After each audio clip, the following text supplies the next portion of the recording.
కొద్దిసేపు దేవుని వాక్యాన్ని మనం ధ్యానించుకుందాము. సాధారణంగా దేవుడు మనతో ఏం మాట్లాడతాడో, నాకు కావాల్సింది మాట్లాడతాడా లేదా, ఈ రెండు కోణాలు ఉంటాయి. దేవుడు మనం చర్చకు వచ్చినప్పుడు కానీ, ఎక్కడైనా వాక్యం వెళ్ళడానికి వెళ్తున్నప్పుడు కానీ, మనుషులు అనుకునే పద్ధతి ఏంటంటే, నా పరిస్థితిలోంచి దేవుడు ఏం మాట్లాడతాడో, లేదా దేవుడు ఏమనుకుంటున్నాడో అది మాట్లాడతాడా, ఈ రెండు పద్ధతులు గమనించుకోవాలి. ఎప్పుడైనా మందిరంకి వస్తున్నప్పుడు, ప్రభువా నువ్వేమనుకుంటున్నావు నాతో మాట్లాడు, ఈ భావంలోకి రావాలి. ఈ భావంలోకి రాకపోతే కనుక మీరు ఆశించిన ఫలితం ఉండకపోవచ్చు. మీరు ఏదైతే అనుకుని వస్తున్నారో అది ఉండకపోవచ్చు. మీరు అనుకున్నది దేవుడు మాట్లాడు, దేవుడు అనుకున్నది మనుషులతో మాట్లాడతాడు. ఈ విషయాన్ని గమనించుకోండి. ఎప్పుడూ ఎక్కడికి వెళ్ళినా సరే మనం కొన్ని విషయాలు నేర్చుకుంటున్నాము. దేవుడు మనుషులతో మాట్లాడతాడు. బైబిల్ మనకు బోధిస్తుంది దేవుడు మనుషులతో మాట్లాడతాడు, చాలా విధాలుగా మాట్లాడతాడు అని మనం నేర్చుకుంటూ వస్తున్నాం.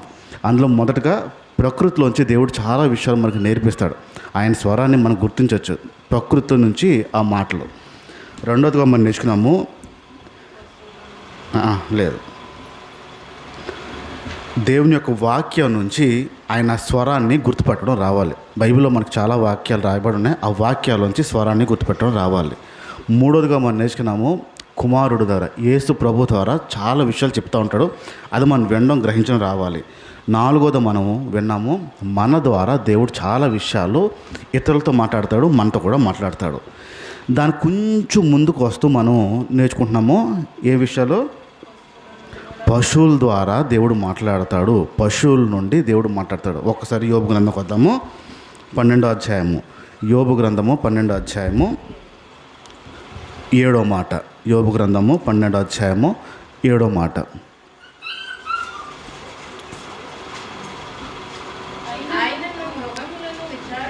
ఆయనను మృగములను విచారించండి, అవి నీకు బోధిస్తాయి. అంటే పశువులు మనుషులకి బోధిస్తాయి అంటున్నాడు. మృగలు అంటే పశువులు.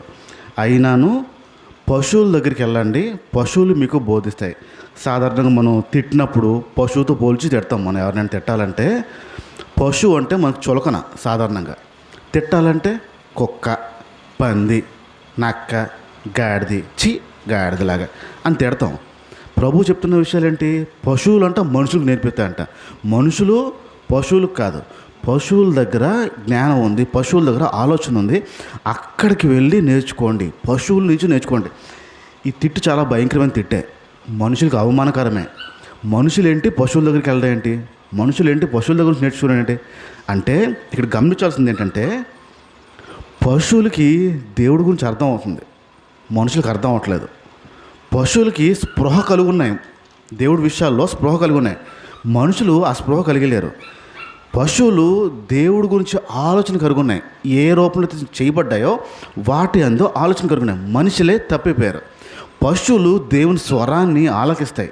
పశువులు దేవుని స్వరాన్ని ఆలకిస్తాయి, ఏం చెప్తున్నాడో అని ఆలకిస్తాయి. మనుషులు దేవుని స్వరాన్ని ఆలకించలేరు.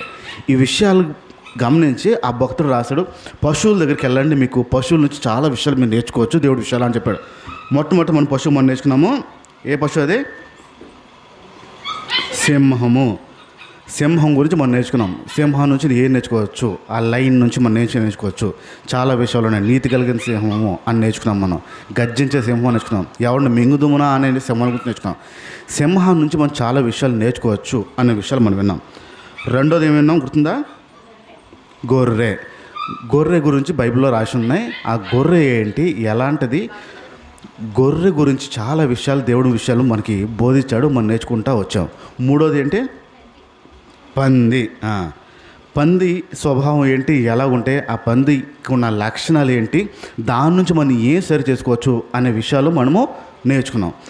ఇంకొంచెం ముందుకు వెళ్దాం. ఈరోజు కొంచెం ఒక అడుగు ముందుకేసి ప్రభు ఏం మాట్లాడతాం మనం నేర్చుకొని చూద్దాం. ఒకసారి మత్తయి సువార్తకు వద్దాము, 25వ అధ్యాయము. మత్తయి సువార్త, మాథ్యూ 25వ అధ్యాయము 31 నుంచి చూడండి ఒకసారి. మత్తయి సువార్త 25:31 నుంచి. తన మహిమతో మనుష్య కుమారుడు ఆయనతో పాటు కూడా సమస్త దూతలు వచ్చినప్పుడు ఆయన తన మహిమ గల సింహాసనం మీద కూర్చుంటాడంట. ఇక్కడ ఒకసారి ఆగండి. యేసు ప్రభు రాక గురించి మాట్లాడుతున్నాడు ఇక్కడ. యేసు ప్రభు వచ్చే టైం కంట, ఆయన మహిమతో వచ్చే టైంకి సింహాసనం మీద కూర్చున్నప్పుడు, సింహాసనం కూర్చున్నప్పుడు దేవదూతలతో పాటు సమస్త జనులు అందరూ, అంటే ఏ ఒక్కడు మిగలడు. ఆయన వచ్చే టైంకి భూమి మీద ఎంతమంది అయితే ఉన్నారో, ఎంతమంది జనం అయితే ఉన్నారో, ప్రతి ఒక్కరు వచ్చి ఆ సింహాసనం దగ్గర నిలబడి ఉండాలంట. ఉంటారు, వస్తారు, వచ్చి తీరుతారంట ప్రతి ఒక్కడు. వచ్చిన తర్వాత ఏమవుతుందంట? సింహాసనం మీద ఆసీనుడై ఉంటాడు. నెక్స్ట్, అప్పుడు సమస్తమైన జనులు ఆయన ఎదుట పోగు చేయబడతారు, రప్పించబడతారు. అందరూ రప్పించబడతారు. కులం మతం భేదం ఏమీ లేదు, అందరూ వస్తారు. గొల్లవాడు మేకల్లో నుండి గొర్రెలను వేరుపరిచినట్టు ఆయన వారిని వేరుపరుస్తాడు. కుడివైపు గొర్రెలను పెడతాడు, ఎడంవైపు మేకలను పెడతాడు. ఇక్కడ గొల్లవాడు ఎలాగైతే మేకల్ని గొర్రెలు, ఇక్కడ చూడండి, ఏదో కొత్త జంతువు యాడ్ అయింది. ఇప్పుడు ఏ జంతువు కొత్తది యాడ్ అయింది? మేక యాడ్ అయింది. ఇప్పుడు గొర్రెల నుండి మేకల్ని గొల్లవాడు ఎలా వేరు చేస్తాడో ఇప్పుడు ఇక్కడ మేక యాడ్ అయింది. మీరు ఎప్పుడైనా గమనించలేదు తెలియదు కానీ, ఈ గొర్రెల కాపురు ఉంటారు, గొర్రెల కాపురు ఉంటారు కదా, ఆ గొర్రెల కాపురతో నేను ఒకసారి మాట్లాడుతున్నప్పుడు ఒక ఆయనకి 8 గొర్రెలు ఉన్నాయి, పెంచుకుంటున్నాడు. ఆ పెద్ద అయిన తర్వాత మార్కెట్కి అమ్మడం కోసం 8 గొర్రెలు ఆయనకు ఉన్నాయి. వాళ్ళ అల్లుడు ఎవరో వచ్చి, నేను ఇంక చూసుకోలేకపోతున్నా అని చెప్పి 3 మేకలు ఇచ్చేసాడు. నా వల్ల కావట్లేదే, నాకు నడు నొప్పి వచ్చేస్తుంది, ఎక్కువ నేను తిరగలేకపోతున్నాను, 3 మేకలు ఇచ్చేసాడు అతనికి. ఇచ్చిన తర్వాత అతను, ఆ గొల్లవాడు ఏం చేశాడంటే, ఆ 8 మేకల్ని ఆయన తీసుకెళ్తున్నాడు, తోలుకుంటా పొద్దున్న తీసుకెళ్తున్నాడు. ఆ 3 మేకల్ని వాళ్ళ పిల్లవాడు ఉన్నాడు, ఒరే నువ్వు ఇటెళ్ళరా అని చెప్పి ఆయన అటు తోలుతున్నాడు. ఈయనేమో ఈ గొర్రెలు తీసుకుని ఇటు వెళ్తున్నారు. ఆయన్ని అడిగాను ఒకరోజు, ఇద్దరు వేరువేరుగా ఎందుకు వెళ్ళడం? ఒకరు వెళ్తే సరిపోతుంది కదా, ఒకరు తీసుకెళ్తే సరిపోద్ది కదా, మీరు తీసుకెళ్ళిపోవచ్చు కదా అంటే, ఎవరిని తీసుకెళ్ళడం అని అడిగాడు విజయనగరం జిల్లా అతను. అదే మీ పిల్లోడు చిన్నోడు కదా, ఆడికి మేకలు ఇచ్చి పంపిస్తున్నారు, మీరు గొర్రెలు తీసుకెళ్తున్నారు, మీరే మొత్తం తీసుకెళ్ళిపోవచ్చు కదా అన్నాను. అమ్మ నాయన, ఇంకేమైనా ఉందా, ఆ మేకలు కలిపినానంటే అన్నాడు. అన్నాను, ఏమవుతుందన్న? అబ్బే అస్సలు మాట వినవు. ఇప్పుడు నేను ఈ 8 గొర్రెల్ని నానొక్కడినే తోలుకెళ్ళిపోతాను కదా, ఆ మేకలు కలిపేయాలనుకో 3 ఇంకా కావాలంట మనుషులు. గొర్రెలు ఎన్ని ఉన్నాయి? 8 గొర్రెలు. మేకలు ఎన్ని ఉన్నాయి? 3 మేకలు. 8 గొర్రెల్లో 3 మేకలు కనుక కలిపాడంటే, ఒక మనిషికి 8 గొర్రెలు తీసుకెళ్తున్న వాడు మొత్తం ఆ 8, 3 ఆ వాటిని 3 మనుషులు కాయాలంట. 8 గొర్రెల్ని ఒకే మనిషి తోలుకుంటే వెళ్ళిపోయి తీసుకొచ్చేస్తాడంట. కానీ 3 మేకలను కనుక కలిపాడు అంటే ఆ మందని తీసుకెళ్ళడానికి 3 కావాలంట. ముందు ఒకడు ఉండాలంట, మధ్యలో ఒకడు ఉండాలంట, వెనకాల ఒకడు ఉండాలంట. అంత ఉందా అన్నాను. అవును, ఆ మేకలు కలపకూడదు బాబు గొర్రెల్లో, అస్సలు మాకు తెలియక, అందుకే ఆ నడు తోలి ఇటు తోలేనను. ఏదో ఆలోచించాల్సింది ఉంది అనిపించిందండి. ఇక్కడ గొల్లల వాడు మేకలని గొర్రెల నుంచి వేరుపరుచినట్టుగా వేరుపరుస్తాను అంటున్నాడు. సమాజం అంతా వచ్చేస్తుంది, జనం అంతా ఆయన దగ్గరకు వచ్చేస్తారు. గొల్లల వాడు వేడి చేసినట్టు. ఇందుకు ఈ మేక స్వభావం ఏంటి? కాపరే భయపడే స్థితిలో ఎందుకున్నాడు? మీరు గమనించండి, ఒక 50 గొర్రెలు ఉంటే ఒక్క మనిషి తీసుకొచ్చిగలుగుతాడు. ఒక్క మనిషి. పట్టుమని 10-15 మేకలు ఉంటే 2 ఖచ్చితంగా ఉండాలి మేకలకి. ఆ చివర ఈ చివర పెద్ద కర్రలు పట్టుకుని ఉండాల్సిందే, లేకపోతే అవ్వదు. గొర్రెలు ఎన్నున్నా ఒక్క కాపర్ చాలు. మేకలు 10 ఉన్నా బోళ్ళు కాపర్లు కావాలి. కారణం ఏదో ఉంది, అంటే నేర్చుకోవాల్సిన విషయం ఏదో ఉంది, దీంట్లో తెలుసుకోవాల్సిన విషయాలు ఏదో ఉంది. మేకలని గొర్రెల నుంచి వేరు చేస్తాడు అని. ఇప్పుడు మనం నేర్చుకోవాల్సిన విషయం, గమనించుకోవాల్సిన విషయము, మనల్ని గొర్రెలు అని సంబోధించాడా మేకలనా?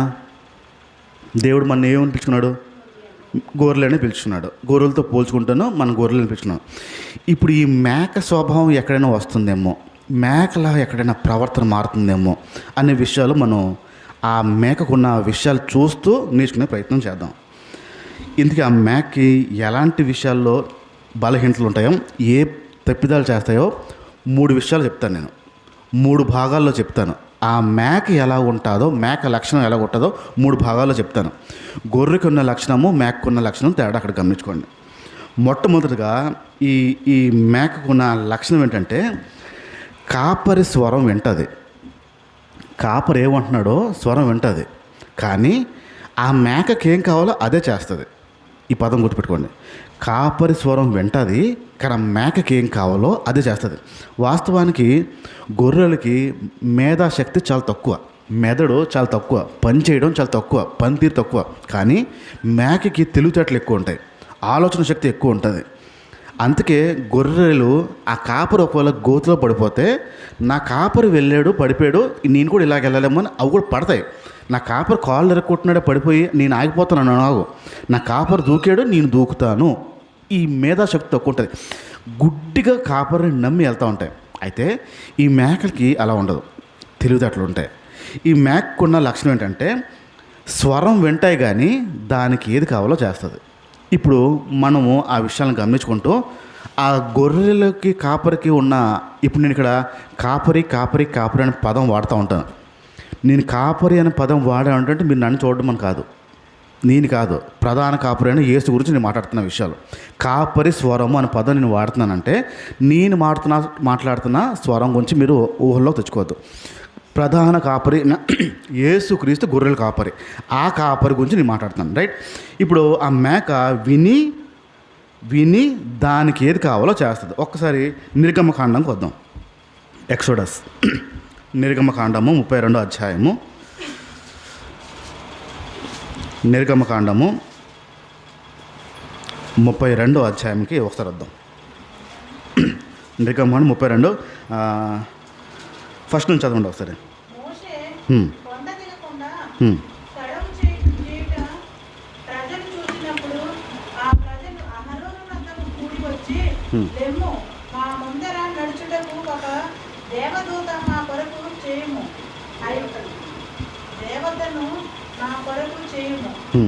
ఐగుప్తిలో నుండి మమ్ము రప్పించిన ఆ మోషే అనువాడు ఏమాయేనో మాకు తెలియదని అతనితో చెప్పింది. అందుకు అహరోను, మీ భార్యలకు, మీ కుమారులకు, మీ కుమార్తెలకు చెవులనున్న బంగారు పోగులో తీసి నా యొద్దకు తెండని వారితో చెప్పగా, ప్రజలందరూ తమ చెవులనున్న బంగారపు పోగులను తీసి అహరోను వద్దకు తెచ్చిరి. అతడు వారి యొద్ద వాటిని తీసుకొని పొగరతో రూపమును ఏర్పరిచి దానిని పోత పోసిన దూడగా చేసెను. అప్పుడు వారు, ఓ ఇశ్రాయేలు, ఐగుప్తు దేశంలో నుండి నిన్ను రప్పించిన నీ దేవుడు ఇదే అనేది. రైట్, చాలు. ఇక్కడ జరిగిన సంఘటన, ఐగుప్తు నుంచి ఇశ్రాయేల్ ప్రజలందరినీ బయటికి రప్పిస్తున్నాడు. మోషే కొండ మీదకి వెళ్ళి దేవుడితో మాట్లాడడం ప్రారంభిస్తుంటే ఆ మోషే కనపట్లేదు. మమ్మల్ని నడిపించేవాడు ఎవడు లేడు, ఇప్పుడు ఎవరు నడిపిస్తాడు మాకు ముందుండి అని చెప్పి, మాకు ఒక దేవుడు కావాలి, ఇప్పుడు మాకు ఒక దేవుడు కావాలని చెప్పి అహరోన్ దగ్గర గొడవ పెడితే అహరోన్ అన్నాడు, సరే అయితే మీకోసం దేవుడు కావాలంటున్నా కాబట్టి మీ దగ్గర ఉన్న బంగారం అంతా తీసుకురండి, అవన్నీ కాల్చి తయారు చేసి ఒక ముద్దలా తయారు చేద్దాం. ఆ తయారైన దాన్ని మనం పూజిద్దాం, ఆరాధిద్దాం. ఈ బంగారం అంతా తెచ్చిన తర్వాత ఒక దూడ రూపంలో తయారు చేయింది. దూడ ఆవు పిల్ల రూపంలో తయారైంది. ఆ ఆవు పిల్లను చూసి ఇదే దేవుడు అని చెప్పి అక్కడ జనాలు ఆరాధించడం ప్రారంభించారు. గమనించండి, ఐగుప్తులో ఉన్నప్పుడు దేవుడు చేసిన శక్తిని చూడలేదా? చూశారు. దేవుడు అద్భుతాలు చేస్తాడు, చూశారు. ఆ ఎర్ర సముద్రం 2 పాయల్లాగా మారిపోవడం చూసారా, చూడలేదా? చూశారు. ఇవన్నీ చూశారు. దేవుడి శక్తిని చూశారు, దేవుడి స్వరాన్ని విన్నారు, దేవుడు ఆలోచన తెలుస్తున్నారు. మరలా వీళ్ళ మనసులో ఇంకో దేవుడు అని ఎందుకు వచ్చింది వాళ్ళకి ఆలోచన? ఎందుకు వచ్చి ఉంటుంది? ఆల్రెడీ అక్కడ ఆ విషయాల్లోంచే బయటకు వచ్చిన వారు, ఆ విగ్రహ సంబంధం విషయాల నుంచే బయటకు వచ్చిన వారు. అది వదిలి ఉండలేక ప్రభు స్వరం విన్నా కూడా ఒకటి ఉంటే బాగున్ను. ఇప్పుడు మనకి ఏమీ లేవు, లోపల లేవు. ఇప్పుడు కొత్తగా వచ్చిన వాళ్ళకి ఏం ఉంటుంది? లేవా? ఏమీ లేవా? చిన్నది అన్నకు లేదా అని అనిపిస్తుంది. ఇప్పుడు వీళ్ళు కూడా వదలలేపారు. స్వరం విన్నావా? వినలేదా? విన్నాం. వినిన తర్వాత కూడా వీళ్ళకి ఏంటి అనిపిస్తుంది అంటే ఒకటి ఉంటే బాగుంటుంది, ఒక దేవుడు ఉంటే బాగుంటుందని చెప్పి వీళ్ళ చేతులతో తయారు చేసిన దాన్ని వీళ్ళు ఆరాధించడం ప్రారంభించారు. స్వరం విన్నారు, వారికి ఏం కావాలో చేశారు. మేక స్వరం ఇది. మేక స్వభావంలోకి మనుషులు మారిపోయారు. అప్పటికి ఏది అన్నీ వింటారు, వారికి ఏది కావాలో చేస్తారు. ఎక్కడైనా విని విని నీకు నచ్చింది చేసినట్టయితే ఖచ్చితమైన ఆ మేకున్న స్వభావం ఉంది. ఇంకా ఆ గొర్రె స్వభావంలో ఇంకా మారలేదు. ఇంకొంచెం ముందుకెళ్తాను. మత్తయి సువార్తకు వద్దాం. మత్తయి సువార్త 19వ అధ్యాయము, మాథ్యూ 19, మత్తయి సువార్త 19వ అధ్యాయము 16వ మాట చూడండి. ఒకడు ఆయన యొద్దకు వచ్చి, ఒకడు వచ్చాడు ఆయన దగ్గరికి. బోధకుడా, బోధకుడా, నిత్య జీవము పొందుటకు యేసు ప్రభువుని అడుగుతున్నాడు, నేను పరలోకం రాజ్యం వెళ్ళిపోవాలంటే నేను ఏ మంచి కార్యము చేయవలెను? రూట్ ఎలా చెప్తావా, కొంచెం అంటే ఎటు వెళ్తా చెప్తావా అని అడుగుతున్నాడు. ఆయన అడిగాడు. అందుకు ఆయన, హ్మ్. మంచి కార్యమును గూర్చి నన్నెందుకు అడుగుచున్నావు? హ్మ్. మంచివాడు అక్కడే. హ్మ్. నీవు జీవములో ప్రవేశింపగోరిన యెడల ఆజ్ఞలను గైకొనమని చెప్పెను. హ్మ్. అతడు ఏ ఆజ్ఞలు ఆయనను అడుగగా, హ్మ్. యేసు నరహత్య చేయవద్దు, హ్మ్. వ్యభిచరింపవద్దు, నరహత్య చేయొద్దు, వ్యభిచారం చేయొద్దు, దొంగిలింపవద్దు, దొంగలించొద్దు, అబద్ధ సాక్ష్యం, అబద్ధపు సాక్ష్యాలు చెప్పొద్దు, తల్లిదండ్రులను సన్మానించు, తల్లిదండ్రులను గౌరవించాలి, సమ్మానించాలి, నిన్ను వలె నీ పొరుగువాని నిన్ను నువ్వే ఎలా ప్రేమించుకుంటావో నీ పొరుగువాడిని కూడా అలా ప్రేమించాలి. ఒకవేళ అలా ప్రేమిస్తే నువ్వు ఖచ్చితంగా పరలోక రాజ్యంకి వెళ్ళిపోతావు అని చెప్పి ఆ వ్యక్తికి చెప్పాడు. ఆ వ్యక్తికి చెప్తే ఆ వ్యక్తి 20 మాటలు సమాధానం ఇచ్చాడు. అందుకు ఆ యవ్వనుడు హ్మ్. ఇవన్నీయు అనుసరించును. ఇవన్నీ నేను ఎప్పటి నుంచో చేస్తున్నా, నీకు తెలియకపోవచ్చు, నేను అన్ని విషయాలు చేసేస్తున్నా అని చెప్పాడు. ఇంకను నాకు కొదువ ఏమియు ఆయననే అడిగెను. ఇంకా ఏం కొద్దు ఉంది, నేను వెళ్ళిపోవచ్చు కదా పరలోక రాజ్యానికి అని అడుగుతున్నాడు. అందుకు యేసు, అప్పుడు యేసు ప్రభువు ఒక్క మాట అన్నారు, పరిపూర్ణుడ అగుటకు నువ్వు ఇంకా పరిపూర్ణ చెంది నువ్వు పరలోక రాజ్యానికి వెళ్ళిపోవాలంటే ఎడల పోయి వెళ్ళి ఆస్తిని అమ్మి పేదలకిమ్ము. నీ ఆస్తి అయితే ఎంతైతే ఉందో, నీ దగ్గర ఉన్న ధనం అయితే ఎంత ఉందో, నీ బంగారం ఎంతైతే ఉందో, నీ పేరు మీద ఎంతైతే పెట్టినావో వెళ్ళి అవన్నీ అమ్మి అన్నాడు.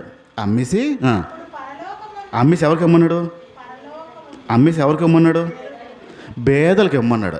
నీ ఆస్తి అంతా అమ్మి పేదలకు పంచేసి అప్పుడు పరలోకమందు నీకు ధనము కలుగును. అప్పుడు పరలోకంలో నీకు ధనం కలుగుతుంది. నీవు వచ్చి నన్ను వెంబడించమని ఆయనతో చెప్పాడు. అప్పుడు నువ్వు నా దగ్గరకు వచ్చి వెంబడించు అని చెప్పాడు. పరలోక రాజ్యానికి ఒక రూట్ చెప్పాడండి. పరలోక రాజ్యం ఎలా వెళ్ళాలంటే, స్వర్గానికి ఎలా వెళ్ళాలంటే, నీ దగ్గర ఉన్న ఆస్తి అంతా అమ్మే, ఎంతైతే పోగేసావో అంత అమ్మేసి పేదలందరికీ పంచే అనేసిన తర్వాత అప్పుడు నువ్వు నన్ను వచ్చి వెంబడించు అన్నాడు. అప్పుడు ఏం చేశాడు బాబు? నన్ను వెంబడించమని అతనితో చెప్పాను. అయితే ఆ యవ్వనుడు మిగుల ఆస్తి గల చాలా డబ్బున్నాడు కనుక ఆ మాట విని వ్యసన ఆ మాట విని వ్యసన పడుచు పడుచు. వెళ్ళిపోయాను. ఎవరి మీద వ్యసన పడుతున్నాడు? దేవుడి మీద వ్యసన పడుచు వెళ్ళిపోయాను. రూట్ అడిగినోడు ఈడే. స్వర్గానికి ఎలా వెళ్ళిపోయి ప్రభు నాకు చెప్పు అన్నోడు ఈడే. రూట్ చెప్తే ఏమో నచ్చలేదంట, ఆ రూట్ నచ్చలేదు, ఆ దారి నచ్చలేదంట. వీడికి ఇంకేదో కావాలి. దీని అర్థం ఆయన దగ్గర నుంచి ఇంకేదో ఆశించాడు ఈ వ్యక్తి. పరలోక రాజ్యంకి వెళ్ళడానికి కోసం ఈయన ఏదో చెప్తే దాన్ని బట్టి నేను వెళ్ళిపోవచ్చు అంటున్నాడు. స్వరం విన్నాడు, నచ్చలేదు, వాడికి ఏది కావాలో చేశాడు. కాపరి స్వరం వింటున్నాము, మనకు నచ్చింది చేస్తున్నామా, కాపరి స్వరానికి నచ్చింది చేస్తున్నామా? ఒకసారేమో ఆ స్వరం విని అమ్మో ఇలా చేయకూడదా అంటాం, ఇంకొకసారి నాకు నచ్చిందే నేను చేస్తాను అంటున్నాం. అంటే గొర్రెలా మారాల్సిన మనము మేక స్వభావం ఎక్కడో మనకు వస్తుంది. ఇంకా ఆ మేక స్వభావం వస్తుంది. నాకు తెలిసిన ఒక స్నేహితుడు వాడిని పిలుచుకురారా, కలుద్దాం చాన్నాళ్ళు అయిపోయిందంటే, ఒరే నీకు తెలీదా అన్నాడు. చెప్తే తెలుస్తుంది అన్నాను. వాళ్ళ డాడీ బర్త్డే రా అన్నాడు. డాడీ బర్త్డే అన్నా. వాళ్ళ డాడీ బర్త్డే నీకు తెలీదా అన్నాడు. వాళ్ళ నాన్నగారు చనిపోయారు కదరా అన్నాను.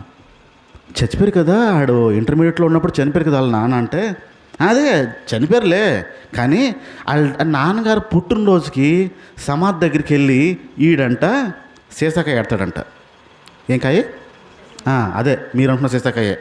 ఆ సీసాకాయ పెట్టి 2 కొవ్వొత్తులు వెలిగించి ఒక మాలేసి ఒక జత బట్టలు పెట్టి అక్కడికి వెళ్ళి కాసేపు ఉంటాడంట ఆ సమాధి దగ్గర ఉండి, ఆ బట్టలు అక్కడ ఉంచేసి ఆ బట్టలు తీసుకుని ఆ సీసాకాయ అక్కడ ఉంచేసి వచ్చేస్తాడంట. ఎవరో ఒకరు వచ్చి తీసుకుంటారంట. వీడు తాగాడు కాబట్టి, క్రైస్తవుడు కాబట్టి తాగాడంట. ఆ బట్టలు తీసుకుని వచ్చేస్తాడంట కాసేపు ఉండి. మరి వాళ్ళ అమ్మగారు వెళ్ళరా అన్నాను. అమ్మగారు వెళ్ళరా అంటే, వాళ్ళ అమ్మగారు పుట్టినరోజు వెళ్ళరా అంట. వాళ్ళ అమ్మగారు పెళ్లి రోజు వెళ్తారంట. పెళ్లి రోజు ఈడేమో వాళ్ళ నాన్న పుట్టినరోజు సెలబ్రేట్ చేస్తాడు, ఆ అమ్మ ఏమో వచ్చి పెళ్లి రోజు సెలబ్రేట్ చేస్తాడు. ఎవరిది? సచ్చిన సమాధి. శవం కూడా కాదు, సమాధి. ఆ సమాధిలో ఉంటాడా ఇప్పుడు? ఉండడు. ఎముకలు మిగులుతాయా? అవి మిగులు. ఏముండవు. వాళ్ళ ఆవిడ పెళ్లి రోజు కరెక్ట్గా గుర్తు చేసుకుని, మమ్మీ ఈరోజు రేపే కదా పెళ్లి రోజు, రెడీ అయినా అంతా? అన్నీ రెడీరా. ఈవిడ కూడా మొత్తం ఆ కూర వండేసి, వాళ్ళ ఆయనకి ఇష్టమైన కూర 2-3 రకాల కూరలు అన్నీ వండేసి పరవన్నం పెట్టేసి పాయసం పట్టుకెళ్ళిపోయి, మా ఆయనకి బూర్లు అంటే భలే ఇష్టం అని చెప్పి ఆ బూర్లు పెట్టేసి ఆ సమాధి దగ్గర కాసేపు పెట్టి కాసేపు అక్కడ ఉండి వస్తుందంట. మరి ఎప్పుడు చెప్పలేదా? మా ఫ్రెండ్ని అడిగాను. ఒరే ఇవన్నీ చేయకూడదు చెప్పలేదురా అంటే, చెప్పాను కానీ వినలేదురా, నువ్వు చెప్పు ఒకసారి అన్నాడు. నాకు ఆ విషయం వాడు అలాంటి పనులు చేస్తాడని తెలియదు. ఒకరోజు దొరికిన తర్వాత చాలా సీరియస్గా చెప్పాను. ఏం పనులు చేస్తున్నారా దేవుడిని నమ్మి నువ్వు, ఏంటి పనులు ఏంటి అని చెప్పి వాళ్ళ అమ్మగారికి వాడికి ఇద్దరికి చెప్పాను. సమాధి దగ్గరికి వెళ్ళి సమాధి దగ్గర దండాలు పెట్టడం ఏంటి, సమాధి దగ్గర కొవ్వొత్తులు వెలిగించడం ఏంటి, సమాధి దగ్గర అవి పెట్టడం ఏంటి, ఇవి పెట్టడం ఏంటి, చాలా సీరియస్గానే మాట్లాడాను. ఈడంటాడు, మా అమ్మమ్మ వాళ్ళ అమ్మమ్మ దగ్గర నుంచి ఇలాగే చేసుకుంటూ వస్తున్నారంట. అమ్మమ్మ వాళ్ళ అమ్మమ్మ దగ్గర నుంచి ఇదే తొంతంట. ఎవరు చనిపోయినా ఆ సమాధి దగ్గరికి వెళ్ళి ఆ రోజు కావాల్సిన ఇష్టమైన రోజు చేస్తూ ఉంటారంట. బైబిల్ మరి అలా చెప్పట్లే కదా, బోధించట్లే కదా అంటే, ఏం మరి అలా చేస్తారో చేసుకుంటూ వస్తున్నాం. వాళ్ళ అమ్మని అడిగితే అంటది, ఏమో బాబు మరి మా పూర్వం నుంచి వస్తుంది, మనం మానలేకపోతున్నాం, మా వల్ల కావట్లేదు, చెయ్యపోతే ఆ రోజంతా ఒకలాగా అనిపిస్తుంది, ఆ పెళ్లి రోజు వెళ్ళకపోతే ఒకలాగా అనిపిస్తుంది, ఆ పుట్టినరోజు వెళ్ళకపోతే ఒకలాగా అనిపిస్తుంది. వాక్యం చెప్తుంది కదమ్మా అంటే, మా పూర్వం చెప్తుందని చెప్తుంది. ఇప్పుడు ఏది వింటుంది? ఏ స్వరాన్ని వింటుంది? ఏది పట్టుకుంటుంది? మేక స్వభావం, గొర్రె స్వభావం? ఇప్పుడు ఈ వచనాలు ఏం చెప్తున్నాయి? ఆ సమాధి దగ్గరికి వెళ్ళమంటుందా? విగ్రహం చేయమంటుంది దాని దగ్గరికి వెళ్ళి దండం పెట్టమంటుంది సమాధి దగ్గరికి. సమాధిలో ఏముండదని తెలుసు కదా. మరి ఏంటి నొప్పి? పూర్వం ఏంటి, వారికి ఏది కావాలో అది. ఇంతకీ చరిత్ర ఏంటంటే, అక్కడ వాళ్ళ పూర్వం ఉన్న వారి అమ్మమ్మ ఉందే, వాళ్ళ ఆయన చనిపోయాడంట. ఆ చరిత్ర లేకపోతే తెలుస్తుంది ఏంటంటే, బతుకున్నాళ్ళు ఏపుని తినేసేదంట ఆ అమ్మ. ఆ అమ్మమ్మ వాళ్ళ అమ్మమ్మ ఏపుని తినేసేదంట.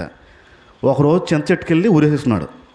ఎందుకంటే భరించలేక, ఏపుని తినేస్తుంది భరించలేక. ఎప్పుడైతే మొగుడు ఊరేసుకున్నాడో దయ్యమయ్యి వస్తాడేమో అని భయమేసి ఆ సమాధి దగ్గరికి వెళ్ళి, అయ్యా నన్ను క్షమించయ్యా, మరి బతుకున్నప్పుడు మరి అలా చేసేదాన్ని క్షమించాను, రోజు వెళ్ళి అన్నం ముద్ద ఎట్టేదంట. ఆ తంతు అక్కడి నుంచి మొదలైంది. ఆవిడ భయపడి ఊరేస్తున్నాడు కదా. మరి ఇప్పుడు మామూలుగా చచ్చిపోయాడు అనుకో, గుండెపోటు వచ్చో ఏదో వచ్చి చచ్చిపోయాడు అనుకోండి, ఆ భయం ఉండదు. మామూలుగా చచ్చిపోయాడు అనుకోండి, ఊరేసుకుని చస్తే అమ్మో. మీరు ఇప్పుడు చూడండి, ఇప్పుడు ఇక్కడ దరిదాపులు ఎవరైనా చనిపోయారు అనుకోండి, మీకు పెద్ద భయం ఉండదు. ఊరేసుకున్నారంట అంటే, ఊరేసుకున్నారా ఊరా, అక్కడ ఏదో చప్పుడు అవుతుంది చూడు, సౌండ్ అవుతుంది చీకట్లో, చూడు రాత్రి నిద్ర పట్టదు మనకి. ఫ్యానే కనిపిస్తూ ఉంటుంది, ఆ తాడే కనిపిస్తూ ఉంటుంది. ఆ అమ్మ భయపడి వాళ్ళ ఆయన ఎక్కడ వచ్చి దయ్యం అయి పీక్కుని తింటడం భయపడి అక్కడ మొదలెట్టిన తంతు అలా వచ్చి తరాలు తరాలు తరాలు వచ్చాయి. ఇప్పుడు వీళ్ళు ఏమంటున్నారు? స్వరం వింటున్నారా, వారికి నచ్చింది చేస్తున్నారా? ఖచ్చితంగా మేక్కున్న స్వరమే. చర్చ్కి మా చర్చ్కి ఒకసారి ఒక ఆవిడ వచ్చి వాక్యం వింటుంటే ఆ రోజు ఖచ్చితంగా మాట్లాడాల్సిన విషయాలు మాట్లాడితే దాంట్లో వచ్చిన విషయాలు అంటే ధనం గురించి మాట్లాడుతున్నాం, డబ్బు గురించి మాట్లాడుతున్నాం. చాలా సీరియస్గా చెప్పిన విషయాలు ఏంటంటే బైబిల్ క్లియర్గా చెప్తుంది వడ్డీ వ్యాపారం చేయడానికి వీలేదు. ఇది బైబిల్ చెప్తున్న మాట, నా మాట కాదు. స్పష్టంగా చెప్తుంది వడ్డీ వ్యాపారం చేయడానికి వీల్లేదు అనే మాట్లాడి చాలా కరాఖండిగా చెప్పిన విషయాలు. అందరూ వెళ్ళిపోయారు, ఆవిడ ఒక్కతే ఉంది. బైబిల్లో వడ్డీ వ్యాపారం చేయకూడదు ఉందా బాబు అని. ఉందమ్మా అని తీసి చూపించాను కొన్ని విషయాలు. చేయకూడదు అంటారా అన్నాను. చేయకూడదు అన్నాను. మరి నా ఆధారం అదే అంటుంది. ఆవిడ బ్రతకడానికి ఆధారం అదే అంట. ఎంత చెప్పినా మాట వినడానికి ఇష్టపడలేదు. నువ్వు ఎన్ని సాకులు చెప్పినా, నా దగ్గర ఎన్ని సాకులు చెప్పినా, ఆ పైన ఒకడున్నాడు, ఆయన దగ్గర సాకులు చెప్పడం ఉండదు. ఈ వడ్డీ వ్యాపారం చేతనవే రక్తపు కూడమ్మా అది. నువ్వు ఒకటి దగ్గరికి అప్పు ఇచ్చిన తర్వాత ఆ వడ్డీ కోసం ఆడు పీక్కుని తింటావే, ఆడు ఏ రోజు కూడా వడ్డీ ఇచ్చినప్పుడు సంతోషంగా ఇవ్వడు. ఫస్ట్ అది. ఏ రోజు కూడా నీకు వడ్డీ తిరిగి ఎవడైతే ఇస్తాడో ఆడు సంతోషంగా ఇవ్వడో, దుఃఖంతోనే ఇస్తాడు. ఏడుపుతో వచ్చింది నీ దగ్గరికి వచ్చి వస్తుంది. ఆడ కన్నీళ్ళు నువ్వు ఆహారంగా తింటున్నావు, జాగ్రత్త అని చెప్పి. పర్లేదేమో కదా అన్న. మళ్ళీ అంటలేదు. ఆడి రక్తం తాగుతున్నావమ్మా నువ్వు, బైబిల్ చెప్తుంది వడ్డీ వ్యాపారం చేయడానికి వీల్లేదు. ఆ రక్తం నువ్వు ఆహారంగా తీసుకుంటున్నావు, జాగ్రత్త. ఆఖరికి ఏం మాట అన్నా తెలుసా? వడ్డీ డబ్బులు నెలంతా వచ్చేసినప్పటికి బాబు ఏ చర్చికి ఇవ్వాలో ఆ చర్చికి, ఏ పాస్టర్ గారికి ఇవ్వాలో ఆ పాస్టర్ గారికి ఇస్తానే అంటుంది. పిచ్చిదానా, లంచంకి లొంగేవాడు యేసు ప్రభు అనుకుంటున్నావా? చేయాల్సిన పనికిమాలిన పనులన్నీ చేసి దాంట్లో వాటా వేస్తే దేవుడు ఏం బెండ్ అయిపోతాడు అనుకుంటున్నావా? జాగ్రత్త, అది నీ మీద శాపం మీద కూర్చుంటే జాగ్రత్త అని చెప్పాను. చాలా సీరియస్గా చెప్పిన తర్వాత నా లోపల ఉన్న ఆశ ఏంటంటే రేపు నుంచి ఆంటీ గారు మారిపోతారని నా ఆశ. రేపు నుంచి ఆంటీ గారు మారిపోతారు, నీటికి వచ్చేస్తారంటే ఆంటీ గారు పాస్టర్ మార్చేసింది. ఆవిడ మారలే, పాస్టర్ని మార్చేసింది. బైబిల్ సంఘనెత్తికి వెళ్ళిపోయి వీడి దగ్గరికి వస్తే ఇలాంటి తలన వ్యాపారాలు పెడతాడు, నన్ను సుఖంగా బతకనివ్వడు అని చెప్పి పాస్టర్ మార్చింది. ఆ పాస్టర్ వేరే పాస్టర్ గారి దగ్గరికి వెళ్ళింది. చెప్తున్నాను చూడండి, వేరే పాస్టర్ గారి దగ్గరికి వెళ్ళింది.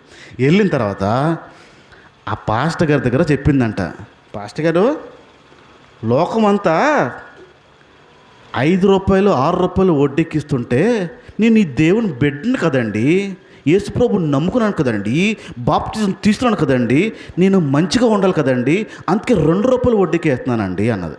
తప్ప అండి పాస్టర్ గారు అని అన్నది. ఆల్రెడీ పాస్టర్ గారు చేతులు ఎట్టేసింది, లంచం పెట్టేసింది.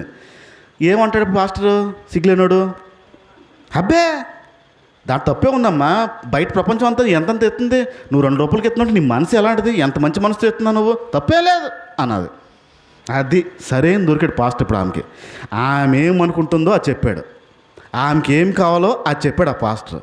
ఇది చర్చ్ అంటే అని చెప్పి అక్కడ కూర్చుంది. ఇది చర్చ్ అంటే అని చెప్పింది. స్వరం విన్నదా వెళ్ళదా? 6 నెలలు అయ్యింది. సరిగ్గా 6 నెలలు తిరగకముందు హాస్పిటల్ మంచం పడింది. ఏదైతే వడ్డీది లాగి పీడించుకుని రక్తపు సొమ్ము తెచ్చిందో మొత్తం అంతా డాక్టర్లు జూరేశారు, మొత్తం ఊర్చేశారు. ఇప్పుడు 6 నెలల్లో హాస్పిటల్ పడిందే దగ్గర 17 మందికి వడ్డీకి ఇచ్చింది. హాస్పిటల్ బెడ్ మీద ఉండగానే 17 మందికి వడ్డీకి ఇచ్చింది ఆ అమ్మ. ఆ 17 మంది ఏమనుకుంటున్నారు తెలుసా? దొంగమ్మండది హాస్పిటల్ చచ్చిపోతే బాగుంటుంది. ఏంటి ఆశ ఇప్పుడు వాళ్ళది? 17 మంది కోరిక ఏంటి? అది హాస్పిటల్లోనే సావాలి, ఇది ఆశ. ఎందుకు? తెల్లారగానే ఆ రోజు వచ్చిందంటే, ఏమా ఉన్నారా, వడ్డీ రెడీ చేశారా, రెడీ అంట. ఇంక పాచి నోరుతో లెగిసేవారంట. ఆ లెగిసి లేపి మరి వడ్డీడికి పీడించుకుని తినేదంట. ఇప్పుడు ఆ 17 మంది ఇది ఎప్పుడు సత్తదా అని ఎదురుచూస్తున్నారు. కబురు పంపించింది. ఇప్పుడు ఈడ అవసరం అయ్యాడు. ముందేమో ఈడ అవసరం పోయింది, ఈడు మంచోడు కాదు. ఇప్పుడు ఈ కబురు పంపించింది, ఆయనకి చెప్పు ప్రార్థన చేయమని. ఇంకెప్పుడు చెయ్యను అని చెప్పాను. నేను రానులే కానీ ఆవిడ ఒక మాట చెప్పాను, నా దగ్గర ఇలాంటి డ్రామాలు ఆడితే అవ్వదమ్మా, యేసు ప్రభు దగ్గర అవ్వదు, యేసు ప్రభుకి చెప్పుకో ఏ సంగతైనా, నీకు ముందుగానే హెచ్చరించాను, ఆ విషయంలో అవ్వదు, ప్రార్థన చేసుకొని పాపం వడ్డీ వ్యాపారం మానేస్తానని చెప్పింది. ప్రభు కృప చూపించాడు, కనికరం చూపించాడు, లెగిసిందిలేండి, మంచం మీద లెగిసింది. ఎన్ని లక్షలైతే అప్పిచ్చాడుందో ఒక్క రూపాయి కూడా రాలేదు. ఆ మాటకు లోబడింది. లోబడుతూ నాకు వచ్చినా పర్లేదు, రాకపోయినా పర్లేదు, ఒక్కతే ఉంటుంది. మళ్ళీ ఏంటో ఆస్తితో పోగేసుకోవడం. కాపరి స్వరం వింటుంది, నచ్చింది చేస్తుంది. కాపరి స్వరం వస్తుంది, ఆ మేకలాగా దానికి ఏం కావాలంటే అది చేస్తుంది. ఎక్కడైనా ఇంకా ఇంకా ఇంకా విని కూడా ఆ మేకలా ప్రవర్తిస్తుంటే జాగ్రత్తగా ఉందాం. రైట్, రెండో విషయంకి వస్తున్నాను. ఫస్ట్ది ఏంటంటే దానికి ఉన్న లక్షణము, విని ఏది కావాలో అదే చేస్తుంది. విన్నవాడు చెప్పిన వాడి గురించి కాదు, దానికి ఏది కావాలో చేయడం. రెండో విషయంకి వస్తున్నాను నేను. ఈ మేక ఆ గొర్రెల కాపరి సంరక్షణలోనే ఉంటుంది, గొర్రెల కాపరి అదుపులోనే ఉంటుంది. కాకపోతే ఈ మేకకున్న ఆశను బట్టి, గొర్రెలకి ఆ మేకలకు ఉన్న తేడా ఏంటంటే,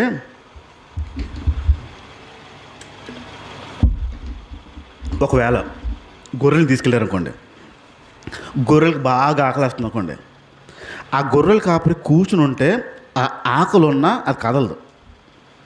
ఆకలేస్తుంది, నా కాపరి లెగలేదు కాబట్టి తీసుకెళ్ళలేదు కాబట్టి నెల అనుకుని కూర్చునే ఉంటాయి ఆకలేసిన.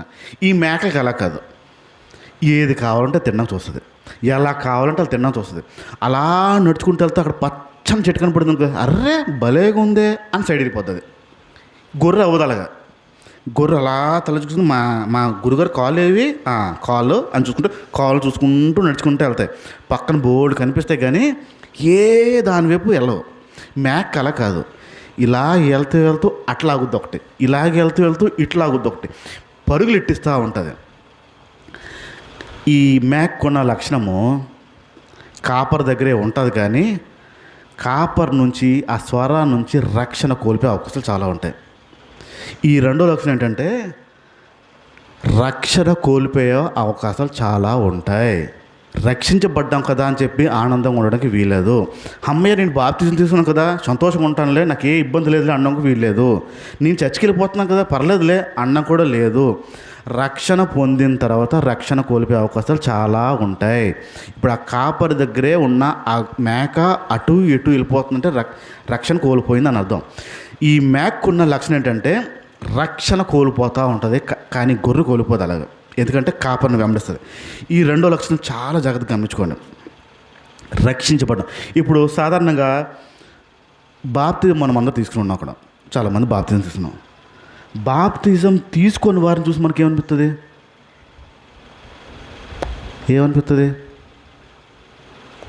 వాళ్ళు తీసుకోలేదు బాప్తిజం. ఇంకా మేము ఏంటి ధైర్యం? వాళ్ళు బాప్తిజం తీసుకోలేదు కాబట్టి వాళ్ళు నరకానికి వెళ్ళిపోతారు, మేము బాప్తిజం తీసుకున్నాం కాబట్టి డైరెక్ట్గా లిఫ్ట్ ఎక్కి పరలోకం చేరిపోతాము. ఇదే కదా మన ఆశ. బైబిల్ అలా చెప్పలేదు, కానీ ఏ రక్షణ అయితే పొందేవో ఆ రక్షణ కోల్పోయే అవకాశం చాలా ఉన్నాయి, చాలా సందర్భాలు ఉన్నాయి. ఒకసారి కొలసీలు రాసిన పత్రిక వద్దాం. కొలసీలు రాసిన పత్రిక 1వ అధ్యాయము, కొలసీలు రాసిన పత్రిక 1వ అధ్యాయము 21 నుంచి 23 చదువుదాం. గతకాలమందు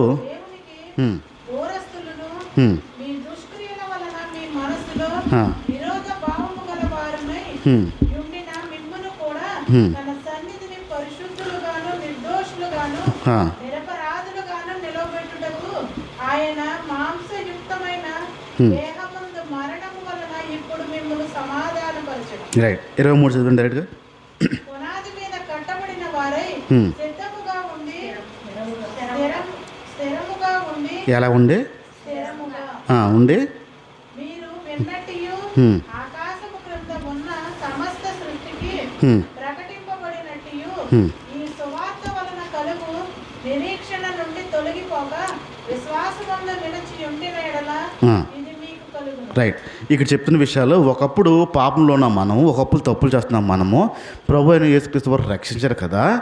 రక్షించిన తర్వాత ఏ సువార్త అయితే విన్నారో ఆ సువార్త నుంచి తొలగిపోకుండా ఉండడానికి అన్నాడంటే, తొలగిపోయే అవకాశాలు ఉన్నాయా లేవా?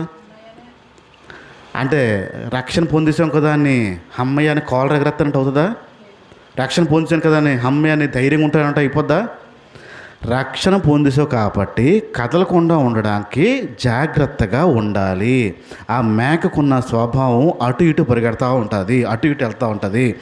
రక్షణ కోల్పోయే అవకాశము. కదల్చబడిన పదం రాస్తుంది. ఇక్కడ ఏం రాస్తుంది? 23 మనకి 23వ వచనంలో ఏం రాస్తుంది?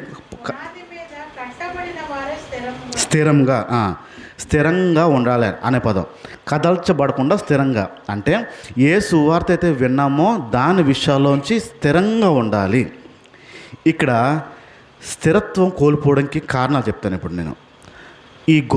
ఈ మేకున్న లక్షణము స్థిరంగా ఉండదు, స్థిరంగా నడదు, అటు ఇటు నడుస్తూ ఉంటుంది. ఎందుకు నడుస్తుంది అంటే దృష్టి మళ్ళిపోతూ ఉంటుంది. ఇప్పుడు ఈ స్థిరత్వం కోల్పోవడానికి, ఈ రక్షణ కోల్పోయే అవకాశాలు ఏంటో నేను చెప్తాను. ఒకసారి జాగ్రత్త. ఇందాక తీసిన నిర్గమకాండంకి వద్దాము. 32వ అధ్యాయము.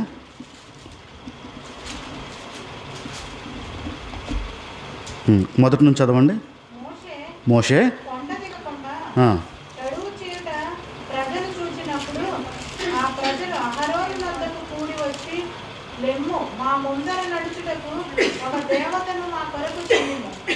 ఐగుప్తులో నుండి మమ్మల్ని రప్పించిన ఆ మోషే అనువాడు ఈ పదం గమనించండి. ఐగుప్తు నుంచి మమ్మల్ని నడిపించిన మమ్మల్ని రప్పించిన ఆ మోషే అనేవాడు ఏమయ్యాడు? ఇక్కడ ఆగండి. ఐగుప్తు నుంచి ఇశ్రాయేల్ ప్రజల్ని తీసుకొచ్చింది ఎవరు? ఐగుప్తు నుంచి ఇశ్రాయేల్ ప్రజల్ని తీసుకొచ్చింది ఎవరు? ఐగుప్తు నుంచి ఇశ్రాయేల్ ప్రజల్ని తీసుకొచ్చింది ఎవరు? అది చర్చికి రానప్పుడు చెప్తుంది చూడండి. ఐగుప్తు నుంచి ఇశ్రాయేల్ ప్రజలను తీసుకొచ్చింది దేవుడు. దేవుడు విడిపించాడు. వీళ్ళేమంటున్నారు ఇప్పుడు? ఐగుప్తు నుంచి మమ్మల్ని బయటకు తీసుకొచ్చిన మోషే ఏడి అంటున్నారు. దేవుడు ఏడన్నారా? మోషే ఏడన్నారా? మోషే తీసుకొచ్చాడు, దేవుడు తీసుకొచ్చాడు. ఇప్పుడు దేవుడు తీసుకొచ్చాడు. మీరు ఆ అధ్యాయాలన్నీ చదువుతా ఉంటే నేను ఐగుప్తు నుంచి తీసుకొచ్చిన యెహోవాని నేనే అని ఎక్కువగా చెప్పుకుంటూ ఉంటాడు. వీళ్ళు ఏం పట్టున్నారు? మోషే తీసుకొచ్చాడు అనుకుంటున్నారా దేవుడా? ఇక్కడ పొరపాటు జరుగుతుందండి. ఇక్కడ పొరపాటు జరుగుద్ది. దేవుడి దగ్గర నుంచి తప్పిపోయే లక్షణాలు ఇక్కడే ఉంటాయి. దేవుని స్వరా నుంచి, దేవుని రక్షణ నుంచి తప్పిపోయే లక్షణాలు ఇక్కడే ఉంటాయి. ఈ ఐగుప్తు నుంచి తీసుకొచ్చిన తర్వాత జనాల దృష్టి దేవుడి మీద కాకుండా మోషే మీదకి వెళ్ళింది. దేవుడు మమ్మల్ని తీసుకొచ్చాడనేది చెప్పకుండాను మోషే మమ్మల్ని తీసుకొచ్చాడనే భావనకు వచ్చేసారు. రక్షణ కోల్పోయే స్వభావాలు ఎక్కడ ఉంటాయంటే దృష్టి దేవుడి మీద కాకుండా ఇంకెక్కడైనా ఉంటే పోతుంది. విన్న వాక్యము, విన్న సువార్త విషయాల్లో నిలకడగా స్థిరంగా ఉండాలంటే, తప్పిపోకుండా ఉండాలంటే దృష్టి దేవుడి మీద కాకుండా ఇంకెక్కడైనా ఉంటే పొరపాటు జరుగుతుంది. నేను దీంట్లో ఉన్న కొన్ని లక్షణాలు స్పీడ్గా చెప్తాను. దృష్టి తప్పిపోయే విషయాలు, రక్షణ తప్పిపోయే విషయాలు స్పీడ్గా చెప్తాను. దేవుడి నుంచి ఏదైనా ఆశించారా? ఇది ప్రశ్న. ఆశించారా? ఎప్పుడైనా ఆశించారా? అందరూ ఆశించలేదా? దేవుడి నుంచి ఆశించారు. పొందుకున్నారా? అన్నీ పొందుకున్నారా? ఇక్కడ ఎక్కడ పొరపాటు జరుగుతుందంటే దేవుడి నుంచి ఆశిస్తాము మనము. ఆశించిన తర్వాత నీకు కావాల్సినట్టుగా ఆశిస్తావా, దేవుడు ఎలా కావాలనుకున్నాడు ఆశిస్తావా? ఇక్కడ సమస్య జరుగుతుంది. దృష్టి ఎక్కడ మళ్ళీపోతుంది అంటే ఆ రక్షణ నుంచి తప్పిపోయే స్వభావం ఎక్కడికి వచ్చేస్తుంది అంటే ఒక విషయం అడిగిన తర్వాత నీకు ఎలా కావాలో అలా రావాలనుకుంటావు, నీకు ఏ టైంలో కావాలో ఆ టైంలో రావాలనుకుంటావు, నీకు ఏ రూపంలో కావాలో ఆ రూపంలో రావాలని నువ్వు ఆశపడ్డం వల్ల దేవుడు ఎక్కడ బెండ్ అవ్వడు. దేవుడు ఎక్కడ బెండ్ అవ్వడు. ఆయన ఎలాగనుకుంటాడో, ఏది మంచిది అనుకుంటాడో, ఏ టైం మంచిది అనుకుంటాడో ఆ టైంకే చేస్తాడు. 100 ఏడుపులేడు, కేజీ చీముడు చీదే ఏడిసి అస్సలు బెండ్ అవ్వడు, అస్సలు బెండ్ అవ్వడు. ఆయన ఏమనుకుంటున్నాడో అదే చేస్తాడు. ఆయన బిడ్డలకి ఈ పదం గుర్తుపెట్టుకుని, ఆయన బిడ్డలకి. మిగతా బయట వాళ్ళు ఎవరున్నా అనుకోండి, దేవుడు నమ్మలో ఉన్నా అనుకోండి, ప్రభా యేసయ్య మీ దగ్గరకు వచ్చి ఇలా అడిగితే ఇలా చేస్తారంట కదా అన్నాం అనుకోండి, ఆయనకి ఇచ్చేస్తాడు. ఇంకా ముందు వెనక ఆలోచన. యేసుని నమ్మిన ఆ బిడ్డ అనే రూపం ఉన్నవారే ఆయనకి నచ్చిన టైంలో వస్తాడు. ఇక్కడ తప్పిపోయే స్వభావం ఎక్కడ వస్తుంది అంటే మీకు కావాల్సింది అడిగిన తర్వాత మీరు అనుకున్నట్టు రానప్పుడు తప్పిపోతాం. తప్పిపోయే స్వభావాలు, రక్షణ నుంచి కోల్పోయే స్వభావాలు ఇక్కడే ఉంటాయి. దేవుడు ఏంటో చెయ్యలే, ఏంటో ఇవ్వలే, ఇంకెన్నాళ్ళు, ఇంకెప్పుడు ఇస్తాడు, ఎంతసేపు, ఎన్ని ప్రార్థనలు, ఎంతమందికి ఇచ్చామో, బోల్డ్ వస్తాయి. నువ్వు అనుకున్నట్టు దేవుడెవడో ఆయన అనుకున్నట్టే ఇస్తాడు. నువ్వు అనుకున్న టైంలో దేవుడెవడో ఆయన అనుకున్న టైంలోనే దేవుడు ఇస్తాడు. అది దేవుని లక్షణం. అది ఇక్కడ రక్షణ కోల్పోయే అవకాశాలు చాలా ఉంటాయి. రక్షణ మనం కోల్పోతాం అంటే మనం అనుకున్నట్టు రానప్పుడు మనం రక్షణ కోల్పోతాం. ఇది ప్రధానమైనది. రెండో విషయంకి వస్తున్నాను, అంటే తప్పిపోయే స్వభావాలు చెప్తున్నాను.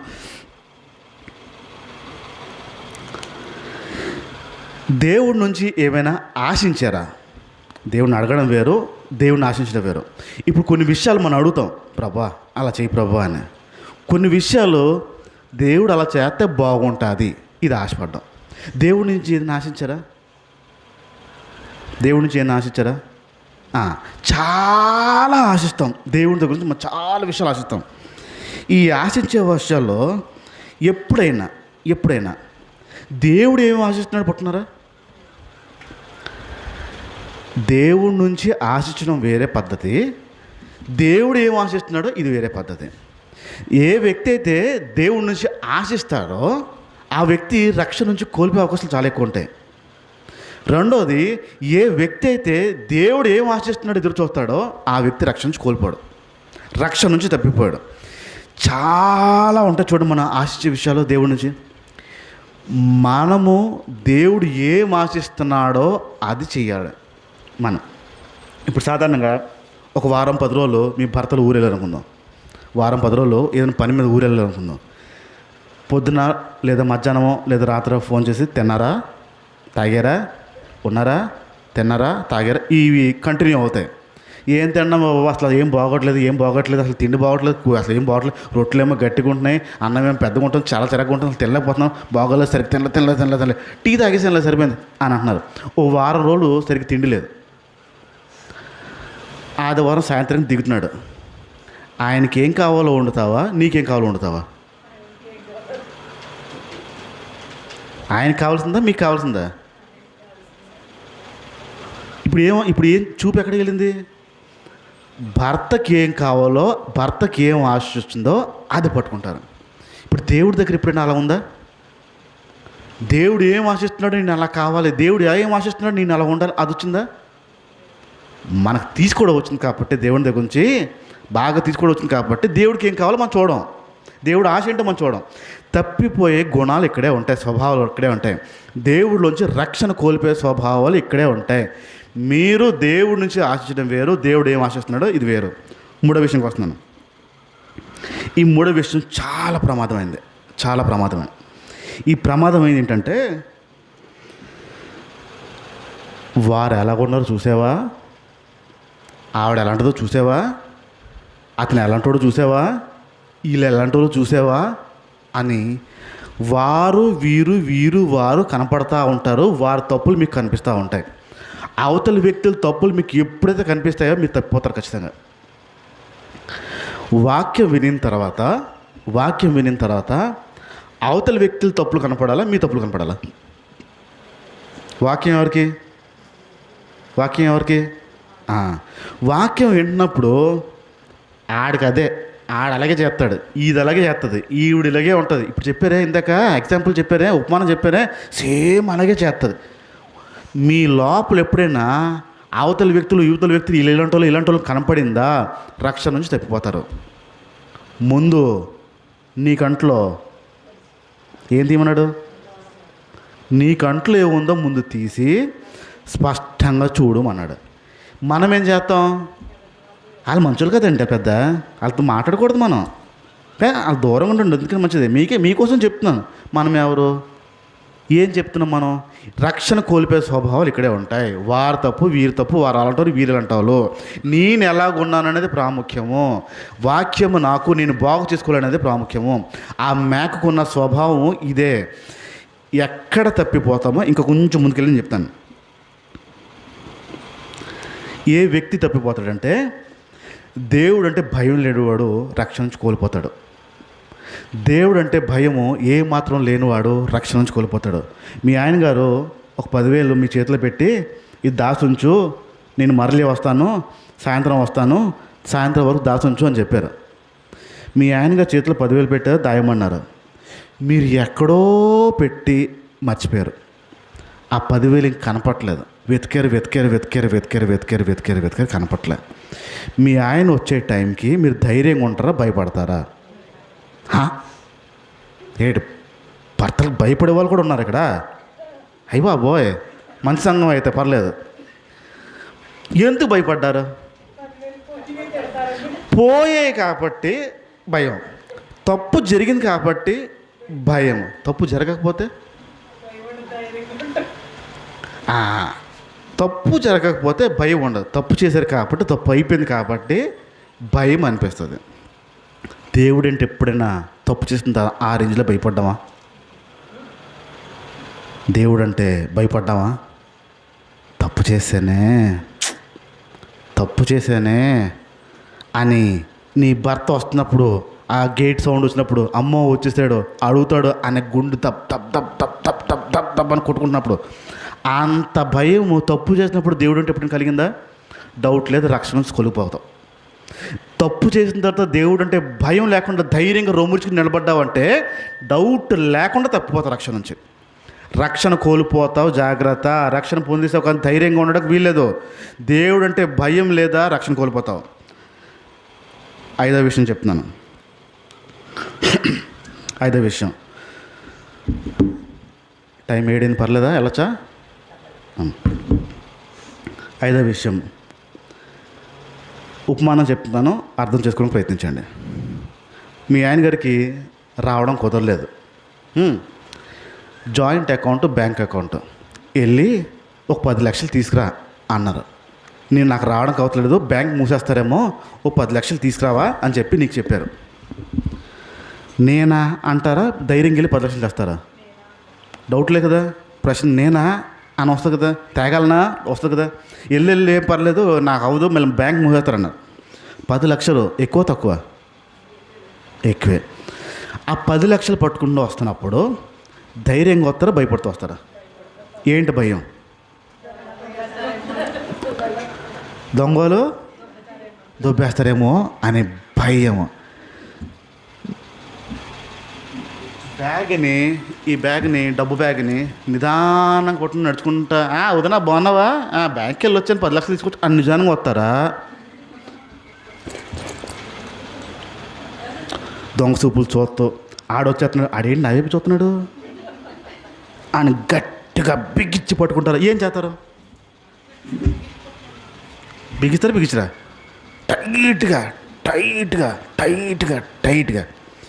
దేవుని వాక్యం ఎప్పుడైనా అంత భద్రంగా పట్టుకుని దాచారా? దేవుని వాక్యం ఎప్పుడైనా అంత భద్రంగా విన్న తర్వాత ఇది నా ప్రభు స్వరం అని చెప్పి భద్రంగా దాచారా? రేపు పొద్దున్న ప్రార్థన పెట్టి నేనేం చెప్పాము అంటే, నిన్న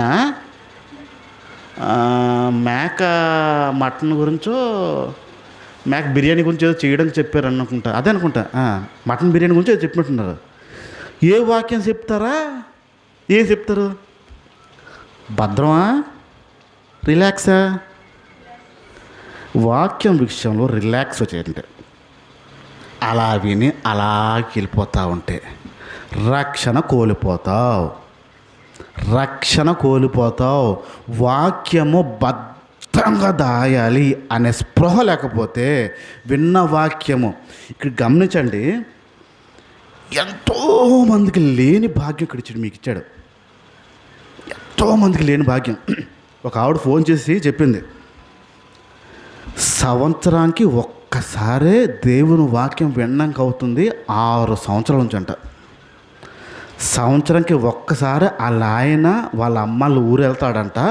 వెళ్ళినప్పుడు ఆ దగ్గరలో ఉన్న చర్చ్ దగ్గర పాస్టర్కో ఆ రోజు సంబంధం లేకపోయినా ఆ పాస్టర్ గారిని పిలిపించి, పాస్టర్ గారు నాకు వాక్యం చెప్పండి అంటే ఆ ఒక్క వాక్యం విని పావుగంట వాక్యం విని పరుగులెత్తుకుంటూ ఇంటికి వచ్చి మిగతా ఆ సంవత్సరం అంతా విన్న ఒక్క వాక్యాన్ని పట్టునే నెంబర్ వేసుకుంటుందంట.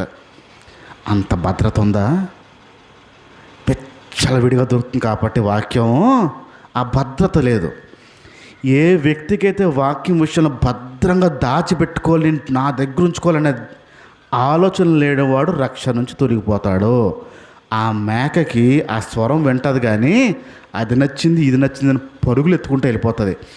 రక్షణ కోల్పోయే స్వభావం చాలా ఉంది. రక్షణ కోల్పోయే అవకాశాలు చాలా ఎక్కువ ఉంటాయి. రక్షణ పొందేసాం కదా అని చెప్పి ఇష్టం వచ్చినట్టు ఉండకూడదు. హెబ్రీలు రాసిన పత్రిక ఒకసారి వద్దాం. హెబ్రీలు రాసిన పత్రిక 10వ అధ్యాయము, హెబ్రీలు రాసిన పత్రిక 10వ అధ్యాయము 26 నుంచి 28 చూద్దాం.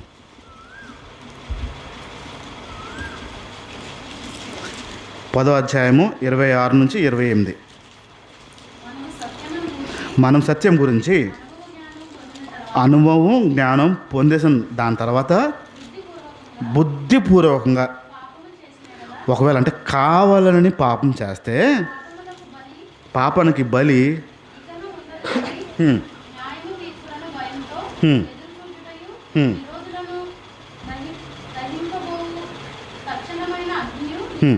రైట్. అవి ఎవరి గురించి మాట్లాడుతున్నాడు ఇంతకీ?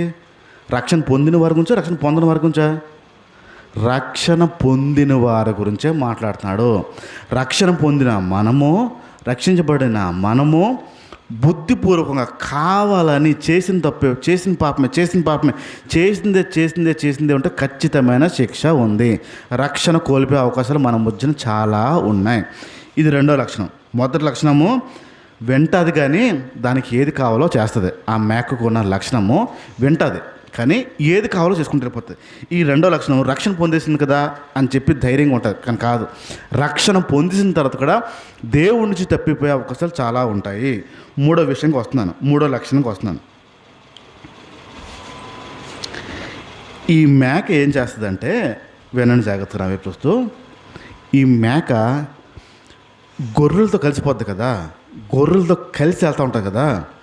ఈ మేక ఏం చేస్తుందంటే, దీని స్వభావం ఏంటంటే, ఈ మేక వెళ్ళి ఈ గొర్రెని పాడు చేస్తుంది. మేక వెళ్ళి గొర్రెని పాడు చేస్తుంది. ఒకరోజు ఒక వీడియో చూస్తున్నాను. వీడియోలో ఏంటంటే, తల్లి కుక్క, ఆ తల్లికి ఒక పిల్ల ఉంది. ఆ తల్లి కుక్క గోడ దూకి వారింట్లో పెంచుకుంటున్నారు. గోడ దూకి ఎలా బయటికి వెళ్ళి తిరిగి వచ్చేలో నేర్పిస్తుంది. సాధారణంగా పెంచుకున్న కుక్కల్ని ఊరు బయటకు వదలరు, అలా వదిలేరు, లోపల కట్టడి చేసి పెడతారు. ఈ తల్లి కుక్క ఏం చేస్తుందంటే, ఆ పిల్లల్ని ఏదో సైక్ చేసింది, పిల్ల కూడా వెనక వెళ్తుంది, ఎలా దూకి బయటికి వెళ్ళాలో నేర్పిస్తుంది. ఆ దూకే ప్రయత్నం చేస్తుంది, కానీ ఎగరలేకపోతుంది. కొంచెం క్రమేణా చేసింది ఏంటంటే, ఆ పిల్లకు కూడా దూకి వెళ్ళిపోవడం దూకెళ్ళి బయటకు వచ్చేస్తుంది. తల్లికి ఒక్క పిల్లలను పాడు చేసింది. ఈ గొర్రెల లోపల ఈ మేకలు దూరి ఈ మేకలు గొర్రె స్వభావాన్ని పాడు చేసేస్తాయి. మూడో లక్షణం ఏంటంటే, మేకున్నది ఇది పాడైంది కాకుండా, దీని ఆలోచన చెడుది కాకుండా, ఆ బాగున్న గొర్రెల స్వభావాన్ని కూడా పాడు చేసేస్తాయి. ఇది వెళ్తుంది తిందాం అని చెప్పి ఆ లైన్ తప్పించేస్తారు. అందుకు గొర్రెల్ని మేకల్ని కలపడం. ఈ మూడో లక్షణం జాగ్రత్తగా వినండి. రెండు భాగాల్లో చెప్తాను. ఈ మూడో విషయము ఇప్పుడే చెప్తాను, రెండు భాగాల్లో చెప్తాను. మొదటి భాగం ఏంటంటే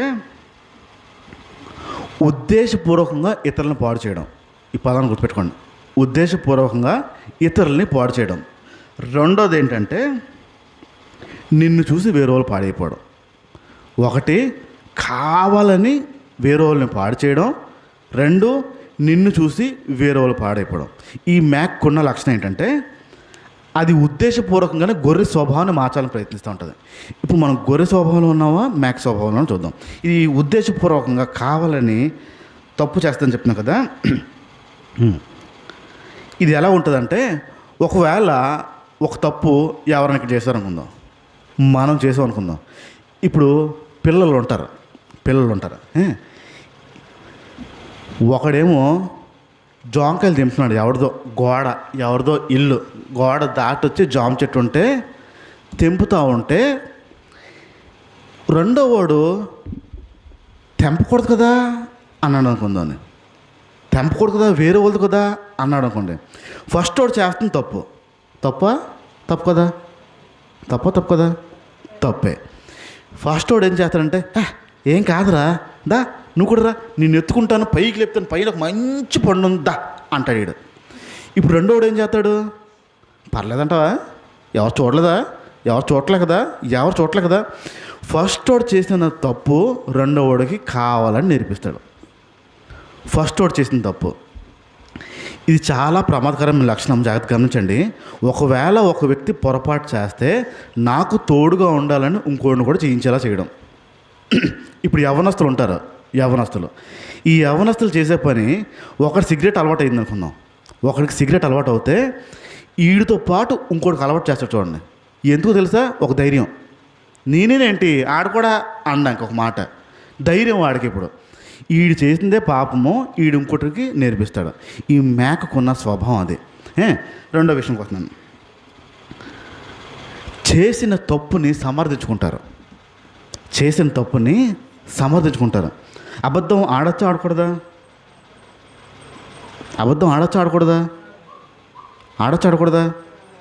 ఏంటి అంత డౌట్ చూస్తున్నారు? ఆడకూడదు, అబద్ధం ఆడకూడదు. ఒకవేళ మీరు ఆడడం మీ పిల్లలు చూస్తారు, మీరు అబద్ధం ఆడడం మీ పిల్లలు చూస్తారు. మమ్మీ అబద్ధం ఆడకూడదు మమ్మీ, నువ్వు అబద్ధం ఆడేవంటి డాడీ దగ్గర అన్నారు అనుకోండి. లేకరా, డాడీ దగ్గర అలాగే చెప్పాలి. డాడీ దగ్గర అలా చెప్పకపోతే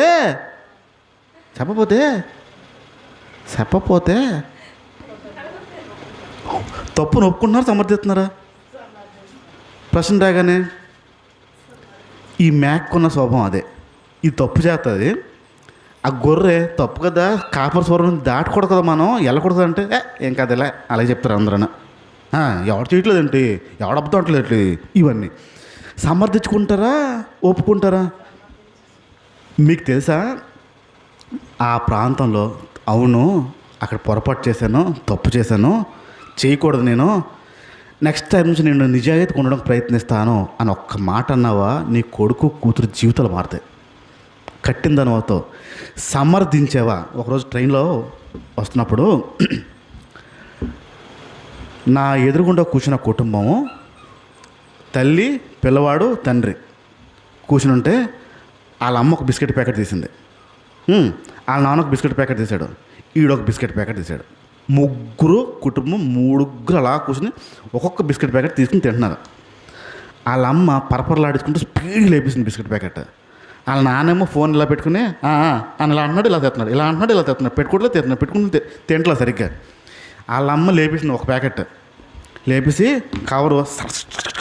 కవర్ నలిపేసి అలా విసిరిసింది. ఎక్కడ? ట్రైన్లో, కిటికీ నుంచి కాదు, ఏసీలో అలా సైడ్ని వేస్తుంది, వాళ్ళు కూర్చున్న ప్లేస్లోనే. పిల్లోడు చూసి ఏంటి మమ్మీ నువ్వు వస్తమాన్ అలాగా కవర్లు ఎక్కడ పడితే అక్కడ పాడేస్తావేంటి, అలా పాడేయకూడదు, అక్కడ డస్ట్బిన్ ఉంది కదా, బయట గేట్ డోర్ డస్ట్బిన్ కదా, అక్కడ వేయచ్చు కదా అంటే, ఉండరా నువ్వు ఒకడవే అంటుందన్నమ్మ. ఈడు పట్టుకుని అయిపోయిందా ఏది కవర్ ఏదని ఈడి చేతిలో కూడా లైక్ కింద వేస్తుంది, సీట్ కింద. అలాగే నా ఎదురుకుంటా, మళ్ళీ ఆ సీట్లో కాదు, నా ఎదురుకుండా సీట్లో. ఫస్ట్ చేసిన దానికే లోపల కొత్తలు ఆడిపోతుంది నాకు. ఆ బొడ్డోడు రైట్ చేస్తున్నాడు, మంచి చెప్తున్నాడు ఆడు. ఈ తల్లి ఏం చేస్తుంది? లేచి వెళ్ళి పడిక బద్దకం ఇచ్చి ఒళ్ళు బద్దకం వేసుకొని తప్పు చేస్తూ ఈడితో తప్పు చేస్తుంది. ఆగలేక నా పరిస్థితి అంటే, నా బలహీనత అంటే ఆ చూసారంటే నేను ఆగలేను, కక్కేశాను. ఆడ మంచి చెప్తున్నాడు, నీకు బుద్ధి లేదమ్మా, అలా ఆయన ఉన్నాడు. ఆడ అప్పుడు నోట్లు పెట్టాడు బిస్కెట్ లాగా. ఫోన్ మాట్లాడితే అప్పుడు పెట్టి అలా చూస్తున్నాడు, ఆనందిస్తున్నాడు. నా మాటలు ఏంటో, నేను అనలేకపోయాను ఈడు అనేస్తున్నాడు, నేను అనలేకపోయినా ఈడు అనేస్తున్నాడు అన్న ఆనందం పొందేస్తున్నాడు. నీకు బుద్ధి లేదు, ఏమనుకుందానమ్మా, ఆడికి బుద్ధి కలిగిన వాడు, చదువుకుంటున్నాడు, ఆడు నేర్చుకున్నవాడు, ఆడు తప్పు చేస్తున్నావు అని చెప్తుంటే నువ్వు సమర్థిస్తున్నావే. ఒకరోజు వస్తుంది ఈడు తప్పు చేయడానికి కారణం నువ్వే అవుతావు. పెద్ద తప్పు చేస్తాడు, దానికి కారణం నువ్వే అవుతావు. పెద్ద పాపం చేస్తాడు, దానికి కారణం నువ్వే అవుతావు. ఎందుకంటే ప్రారంభం విత్తనం నువ్వే వేసావు పాపం చేయడానికి. నువ్వు తప్పు చేసి సమర్థించావే, నీ పిల్లోడిని పాటు చేస్తున్నావు, భవిష్యత్తు పాటు చేస్తున్నావు తమ్ముడు అని చెప్పి ఆడ. నువ్వు అలాగే ఉండు, మీ అమ్మ అలాగే ఉంటే ఉంటుంది, నువ్వు మాత్రం తప్పు చేయక అన్నాడు. ఆడికి ఆనందం వచ్చింది పోడితే.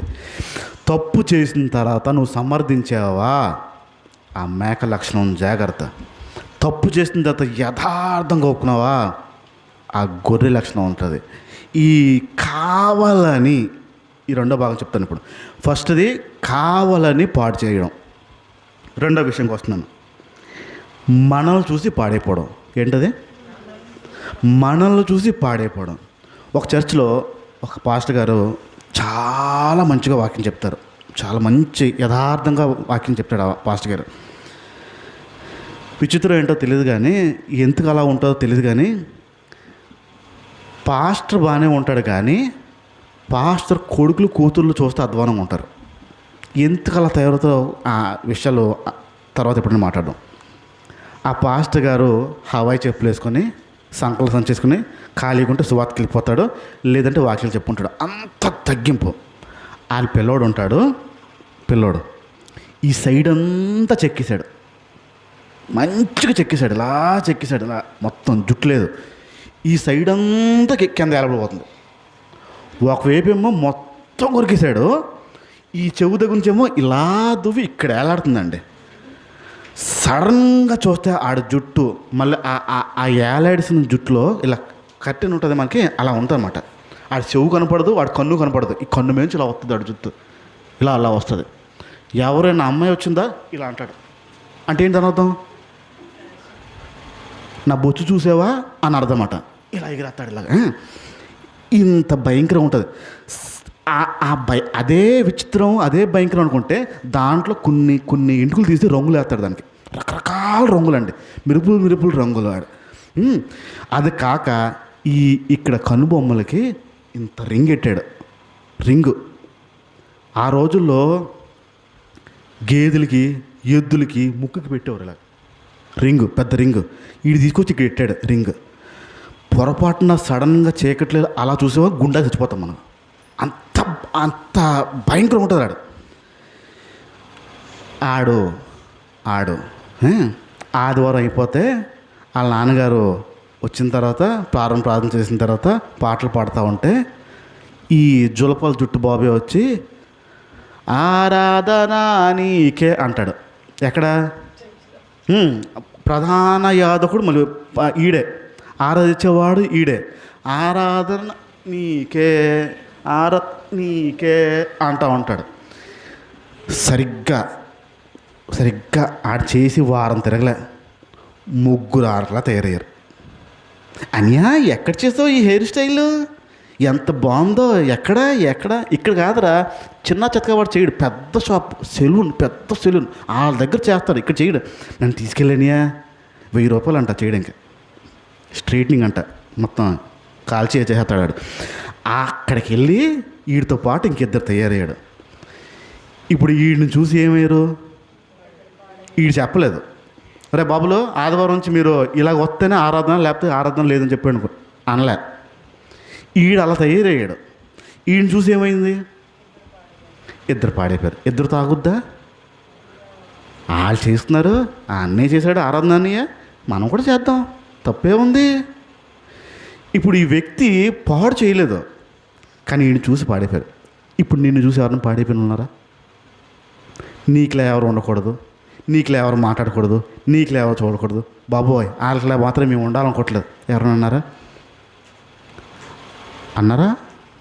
మీరు వినలేదు కదా? దానికి వ్యతిరేక పదాలు చెప్తాను, మీకు అర్థమవుతుంది. మీకులా ఉండాలని ఎవరైనా అన్నారా? అనలేదంటే ఏంటో దాని అర్థం? మా అబ్బాయిని మీకులాగే పెంచాలనుకుంటున్నానండి, మా అమ్మాయిని మీకులాగే పెంచాలనుకుంటున్నానండి అని ఎవరైనా అన్నారా? అనలేదంటే అర్థం ఏంటి? ఆ స్థాయికి ఇంకా రాలేదని అర్థం. అంటే మీకులా ఉండకూడదని అర్థం. ఇప్పుడు వాక్యం వింటున్న మిమ్మల్ని చూసి ఎవరు ఏం నేర్చుకుంటారు? మీరు స్వతహాగా పాడు చేయకపోవచ్చు, మిమ్మల్ని చూసి పాడైపోతున్నారే అది చాలు, ఆ మేక స్వభావం ఉందని అర్థం. కావాలని పాడు చేసేవారు ఒకరు, కావాలని స్వతహాగా పాడు చేయడానికి ఒకరు, సమర్థించుకునేవారు ఒకరు. వారి బ్రతుకును చూసి మారకుండా ఉన్నారే ఆ స్వభావం జాగ్రత్త. ఈ గొర్రెల్లో దూరి పాడు చేయడానికి ప్రయత్నిస్తుంది. పాడు చేయడానికి ఆఖరిగా ఒక వచనం తెస్తాను చూడండి. మత్తయి సువార్త 24వ అధ్యాయము 36వ మాట. మత్తయి సువార్త 24వ అధ్యాయము 36వ మాట. మాథ్యూ 24:36. అయితే ఆ దినం అంటే యేసు ప్రభు రాకడ గురించి, ఆ టైం గురించి తండ్రికి మాత్రమే తెలుసు. కానీ ఏ మనుషుడికి పరలోకమందు దూతలకైనాను కుమారుడైనా ఎరగరు. రైట్. చాలు.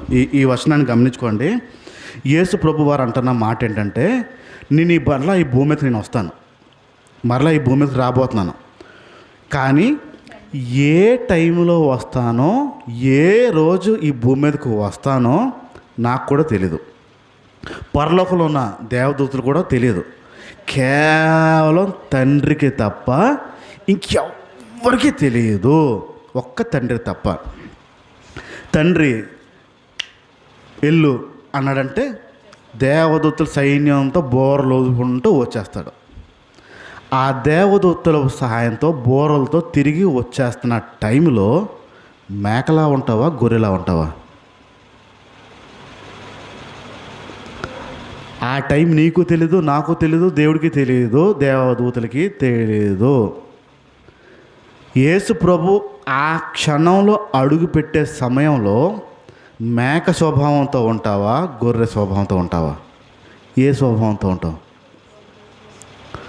గొర్రెలా కనిపిస్తున్న మేకలా కనిపిస్తున్న గొర్రె ఏ స్వభావం? ఆయన వచ్చే టైంకి గనక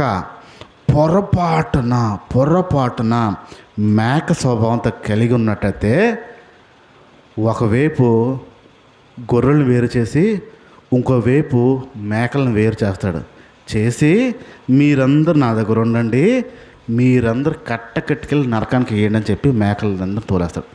ఏ స్వరూపంలో ఉన్నాం? మేక స్వరూపం మాట్లాడుతున్న మనుషులతో ఆ స్వభావంలోకి ఉండకూడదని. ఆయన రాకడ సమయానికి కనుక ఆ స్వభావం ఉందా, ఖచ్చితంగా ఆయన కట్టకట్ట పడేస్తాడు ఆ విషయంలో. గొర్రె స్వభావంలోకి మారి ఉన్నావా, ఆయన దగ్గర పెట్టుకుంటాడు.